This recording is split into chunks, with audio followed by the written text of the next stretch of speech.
Así que reconocer que nuestra propia historia, sea cual sea, también se convierte en historia de salvación. Aunque tenemos que hacer el mismo proceso pascual, muerte y resurrección. Es la luz de la resurrección la que hace ver que la cruz, que parecía lugar de muerte, en realidad se convirtió en lugar de vida. Y que aquello que nos pesaba se convierte en oportunidad. Y que aquello que parecía el fin es una nueva posibilidad. Pero es la luz de la resurrección. Hay que encontrarse con Él. No hay nada especial en esto. Hay que encontrarse con Él. Cuando uno se encuentra realmente con Él, sucede. Y eso renueva la esperanza, pero además nos alienta en el camino de hacer vida en nosotros lo que Jesús nos propone, la misma vida de Jesús. Eso es el Evangelio. Hay una pequeña síntesis de consejos de parte de Teresa. En primer lugar, sentido de la propia dignidad, sentido de Dios y sentido del riesgo del pecado. O sea que hay que releer los dos capítulos, ¿no?, de las moradas. La primera, detenerse, pensar la belleza que Teresa está describiéndonos, la capacidad que tenemos, y a dónde estamos llamados. Y que esto es posible. No es ningún sueño, no es imaginario. Ella nos está hablando de su propia experiencia para que la hagamos nuestra. Es como si de su castillo personal tendiera un puente levadizo al nuestro para que nosotros nos animemos. Miren lo que hay acá, miren lo que van a encontrar en ustedes. Y hagan el camino, está diciendo. Sentido de Dios y sentido del riesgo del pecado.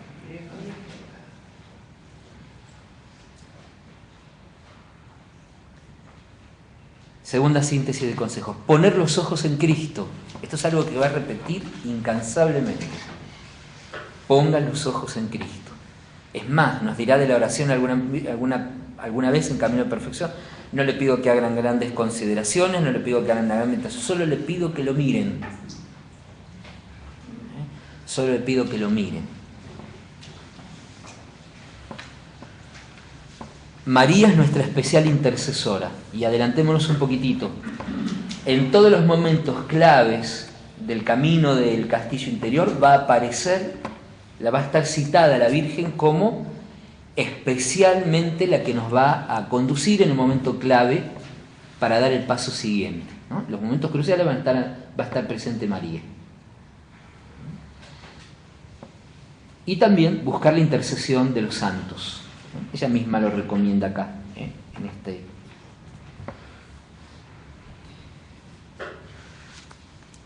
Tercer serie de consejos, ¿no? Ser conscientes de la precariedad del que comienza el camino.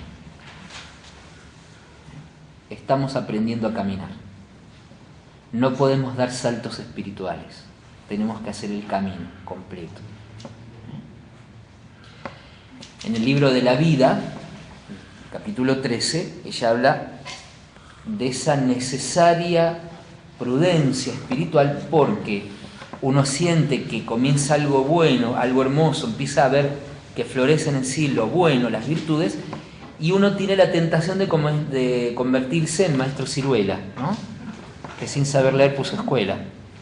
Entonces, la tentación de creer que ya estamos quién sabe dónde y que podemos convertirnos en maestros espirituales de lo demás. Las virtudes no están fuertes, dice Teresa, y en vez de ayudar puede ser que seamos un obstáculo al otro.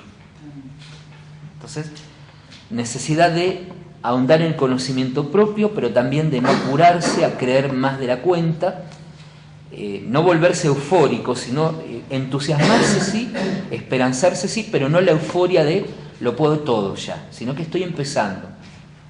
Empieza, se inicia el camino.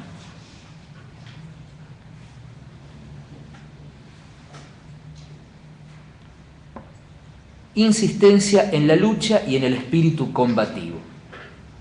Teresa de Jesús sabe muy bien qué es esto y a esto nos desafía. Y muchas veces va a utilizar imágenes militares, el Camino de Perfección sobre todo, para hablarnos de esta decisión de seguir el camino de Jesús hasta el fin. No hay que tener miedo, hay que poner corazón a las cosas y hay que tener valor. la pusilanimidad, no puedo porque me quedo atrapado en mis miedos, en mi historia, es en el fondo no creer en Jesús, sino creer más en nuestros cálculos. Y el acto de creer es poner toda mi confianza en alguien, que es Jesús. No es la simple acumulación de verdades, la fe, sino poner mi confianza, fiarme de alguien, de lo que me propone, lo que dice, que es la persona de Jesús. ¿Sí? Entonces, fiado de Él, puedo salir al combate y a la lucha porque voy con Él.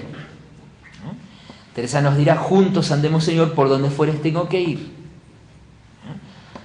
Donde fue Jesús yo también voy, pero tengo que animarme a ponerle corazón a las cosas.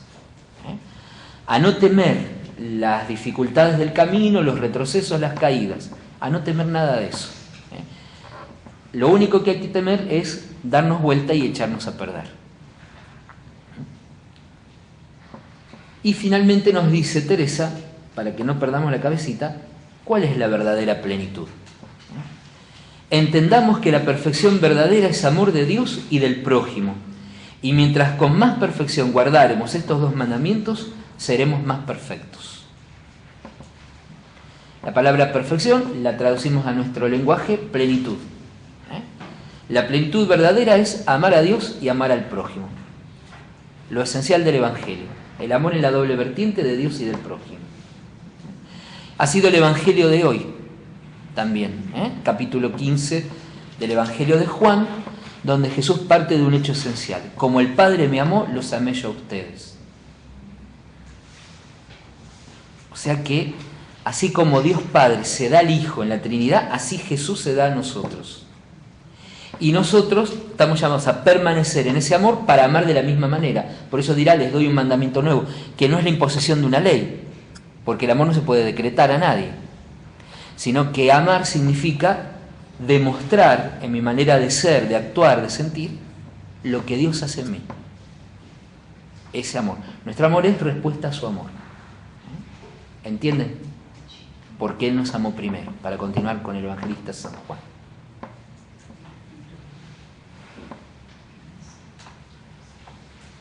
Bien.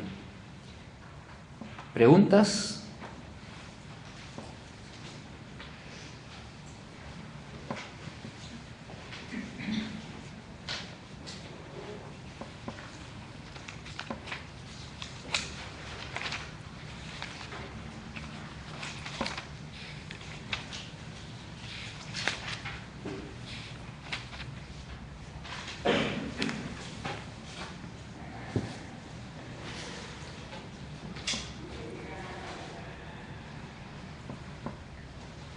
Padre, Sí.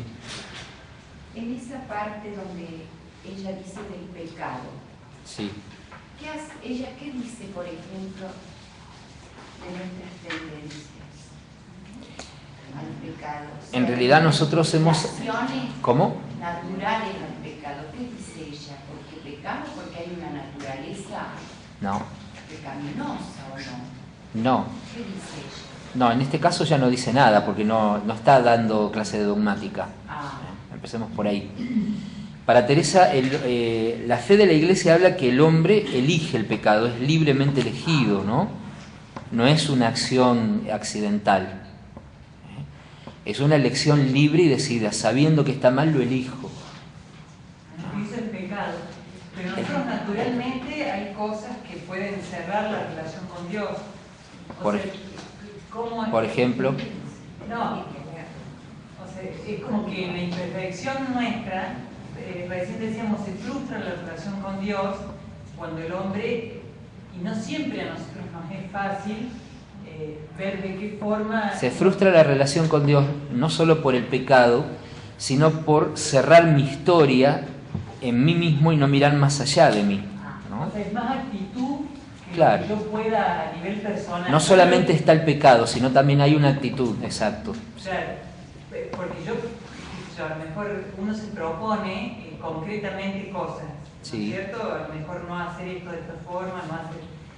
Y llega el final del día y vos por ahí, qué sé yo, perdés Claro. la paciencia con los chicos... Pero Teresa ha hablado de pecado mortal, ¿verdad? Bueno, por eso quería... Habló ella de lo que realmente rompe la comunión con Dios es el pecado mortal. ¿Y el pecado mortal cómo se define? El pecado mortal se define como una elección, lo que pasa es que cambia la gravedad de acuerdo a la materia o de acuerdo a la acción. Está bien. ¿No? Bien, pero Teresa hablará también de imperfecciones que no son un gran obstáculo, son nuestras fallas, nuestras fragilidades. O sea, un contemporáneo de Teresa, Felipe Neri, San Felipe Neri, que también su centenario va a ser en el 2015. Él dice, no siempre el hombre peca porque lo decide, muchas veces falla por su debilidad. Y Santa Teresita nos dirá, hay pecados o hay ofensas, hay fallas que no ofenden a Dios. ¿Por qué? Porque nuestra condición humana es de criatura finita. Lo que pasa es que tenemos muy metido en nuestra cultura occidental el perfeccionismo de la cultura greco-occidental, sobre todo de los griegos, el sentido griego de perfección. Entonces, ese sentido griego de perfección es imposible, no existe. Y Dios no busca a esa persona. Dios no quiere eso porque no somos humanos. Dios no busca lo que no existe, Dios busca lo que existe, quiénes somos. Por ejemplo, cuando Jesús termina el momento del sermón de la montaña en Mateo, dice, sean perfectos como el Padre del cielo es perfecto. Literalmente dice así. Pero ¿qué quiere decir un judío que sean perfectos como el Padre es perfecto? No es lo que nosotros entendemos. Que nosotros entendemos como entienden los griegos. Nuestra cultura viene de Occidente. Para él la traducción más literal, más acertada sería, sean buenos como Dios es bueno. ¿Y cómo cambia la cosa, no? En el capítulo 1, punto 8, cuando te dice, pues no hablemos con estas almas tullidas, que si no viene el mismo Señor a mandarlas, se levanten, como el que hacía 30 años que estaba en El la paralítico piscina, de la piscina, sí. tienen harta mala aventura y gran peligro, sino con otras almas que en fin entran en el castillo, bueno, ya habla de las otras almas. ¿Qué es que es como un don, ya que hay almas que están perdidas? No puede ser un don que estén perdidas. El don sería que se rescate. Digo, un don es que te puede decir, bueno, un alma que se salva o puede llegar a conocerse a sí mismo o recorre el camino de la espiritualidad, y hay almas que están perdidas, como si ya ni nos estamos haciendo con ellas. Ahora en las segundas moradas vamos a ver cómo Dios llama y despierta de esa parálisis. Van a ver que hay distintos medios muy comunes y triviales con los que Dios puede despertar a una persona. No hay almas perdidas, no hay predestinacionismo. ¿Entendemos? No, ella acentúa la gravedad de la persona, de la descripción de una persona que no camina, que no quiere caminar. Después ella nos va a decir cómo Dios despierta a la persona. Y lo va a hacer muchas veces. Los consejos, padre, los consejos están para seguir o sea, usted habló ahí de una síntesis de consejos. Sí. Es una síntesis de consejos que están a lo largo de los dos capítulos, ¿no? Solamente los dos capítulos. Sí, en estos dos capítulos nada más, sí. Sí. Vamos morada por morada. Sí. Exactamente. No hay predestinacionismo, no hay condena. Y tampoco a Dios le interesa el perfeccionismo de nuestra cultura, ya sea la griega, filosófica griega, ya sea de la cultura moderna nuestra hoy, que pone parámetros de perfecciones humanas que no existen. Dios busca otra cosa en nosotros, nos busca como somos. Es como cuando Pedro lo negó a Jesús. Sí. Ahí está un ejemplo clarito. Y los apóstoles todo el tiempo estuvieron al revés de Jesús. No entendieron siempre. Él le avisó. Más allá de eso, ¿no? Más allá del aviso y más allá de lo confiado, es una demostración de que estar al lado de Jesús no es garantía de nada, a menos que yo esté con Él realmente, de corazón, no físicamente, ¿no? Que vaya dejando que mi corazón vaya cambiando. ¿Sí? Claro. Vayamos dejando que la gracia nos transforme, sí.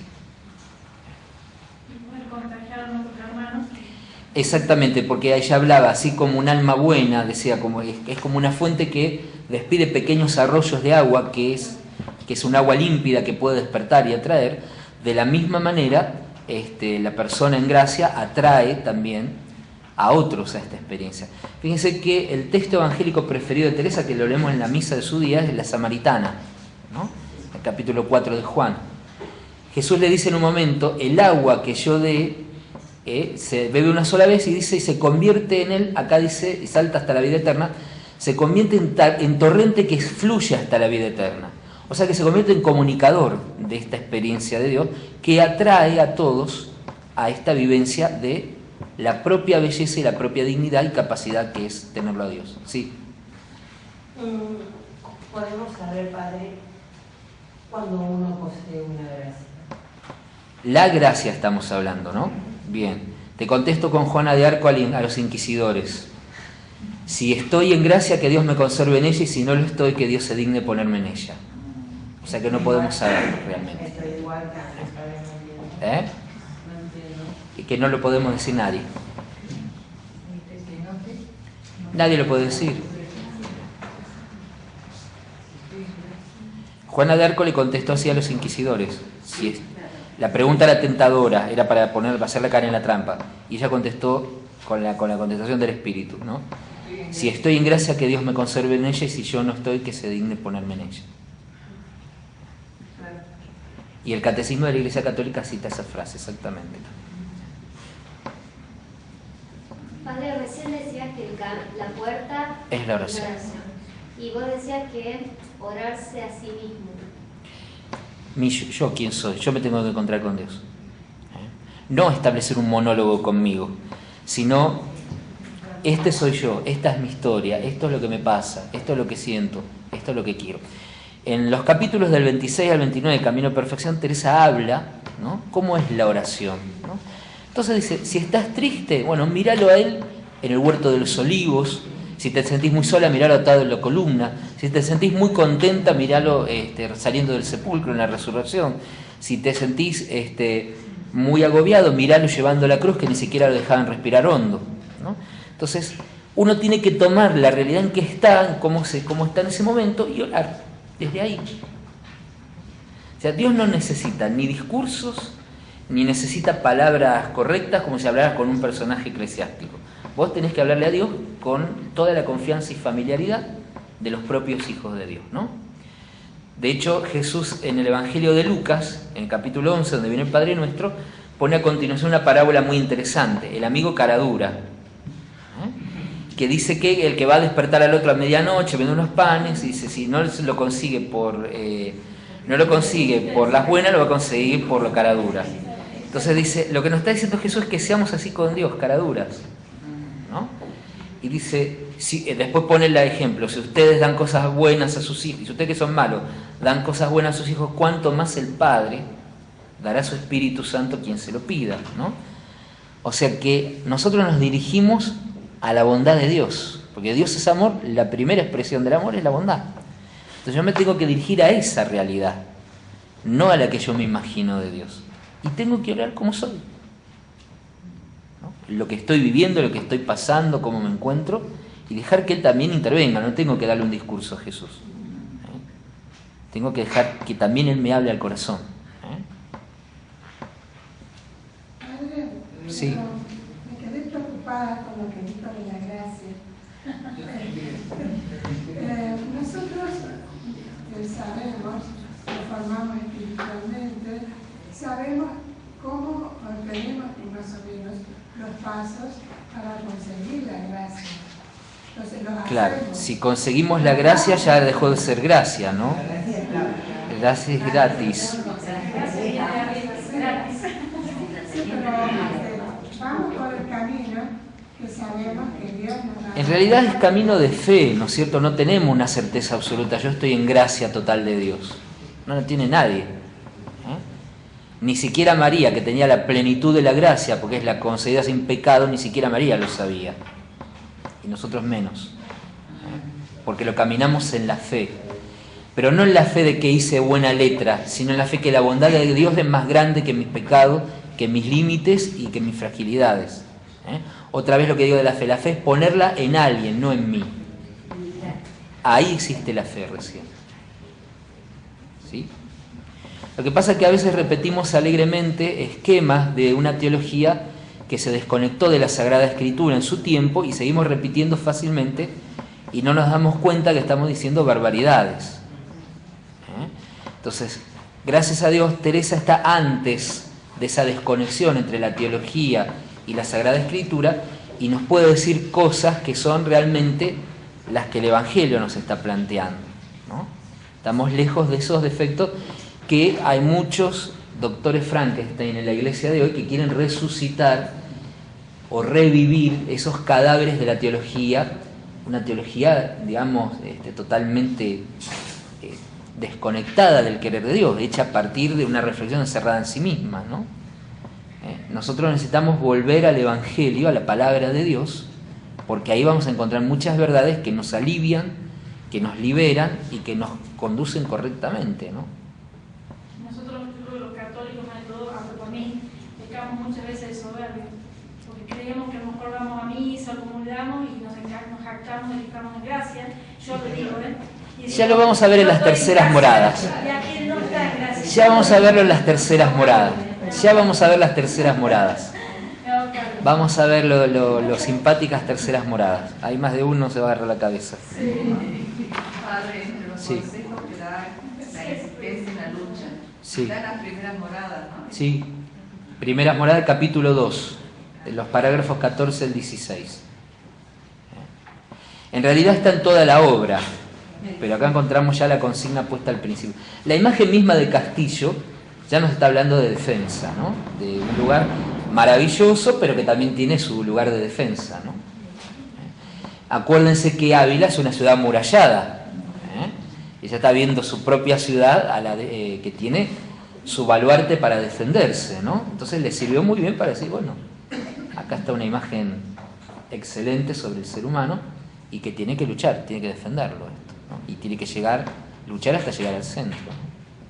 La sabandija, ella le llama toda la superficialidad, todas las cosas superficiales o que no son lo propio del humano, ¿no? Esas son las sabandijas, no son otras personas.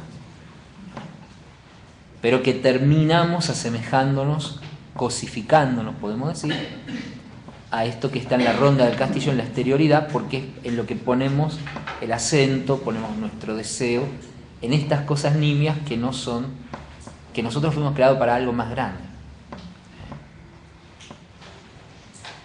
Muy bien. Nos vemos la próxima. Ah, sí, al fondo.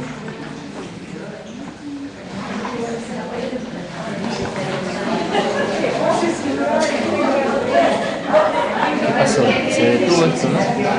Sí, sigue grabando. ¿Grabó? Sigue grabando.